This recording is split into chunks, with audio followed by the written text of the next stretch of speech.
First and only on ABC 15 News at 10, a major break in our politically charged investigation. We exposed more dysfunction, distrust, and deception at the very top of Phoenix PD. 3 of Chief Jeri Williams' top cops are now suing her. They claim Williams lied about not knowing about the false gang charges against protesters and then threw her subordinates under the bus to protect herself. In the wake of the scandal, those top cops started taping conversations. What they captured is damning. And ABC 15 Chief Investigator Dave Biscobing got exclusive copies. The recordings will be evidence in a lawsuit just filed by 3 assistant chiefs. They claim their rights were violated, that they were blamed for the scandal, then demoted, defamed, and scapegoated. Now these secret tapes, they will be difficult for Chief Williams and the city to explain away.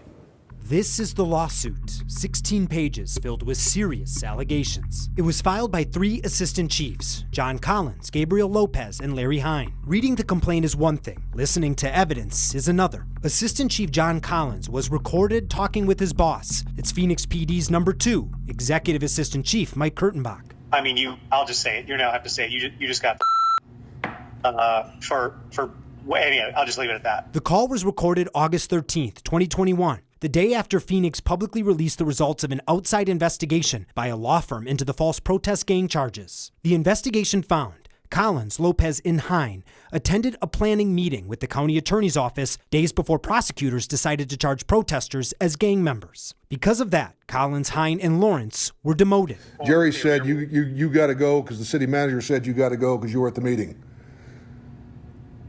So this is where we're at, John, merely attending a meeting. In their lawsuit, the assistant chiefs claim they were demoted without due process. See, under state law, police have a special officer bill of rights that applies to internal investigations and discipline. But the chiefs claim the law firm's investigation was not an official internal probe. I just don't see how that's fair. And I got to think that's probably against the Peace Officer Bill of Rights, too.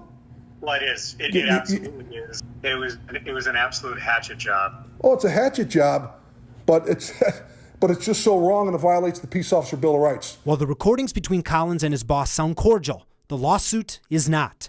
It alleges defamation, saying Kurtenbach worked with Williams to pin the scandal on the 3 assistant chiefs. Quote, finger-pointing and scapegoating soon prevailed at the very apex of the Phoenix Police Department, with Chief Williams and Executive Assistant Chief Kurtenbach falsely claiming they were not informed by their leadership team. It continues. Rather than denying he was briefed on MCAO's decision to proceed with gang-related charges, Kurtenbach claimed to law firm investigators he could not recall if he was briefed or not. In the recordings we obtained, so it flat out was a bad idea. Despite the public denials, Kurtenbach admitted everyone knew, including Chief Williams. The boss herself knew about this for months. We didn't hide it.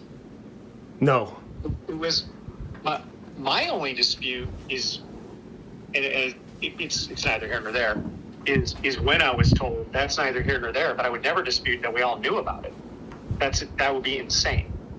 Absolutely insane. The recordings also raise serious questions about what top Phoenix officials told Ballard Spahr investigators.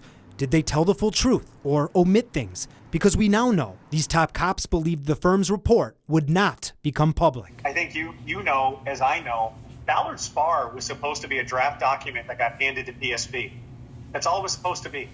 It was what you and I would equate to as fact-finding is what it was supposed to be. PSB is the Public Standards Bureau, aka the Internal Investigation Unit. And draft documents, well, they're not considered public records. I was naive in thinking that the city would actually uphold its part of the bargain and not publish that document, treat it as a draft, hand it to PSB so PSB could follow the Peace Officers Bill of Rights.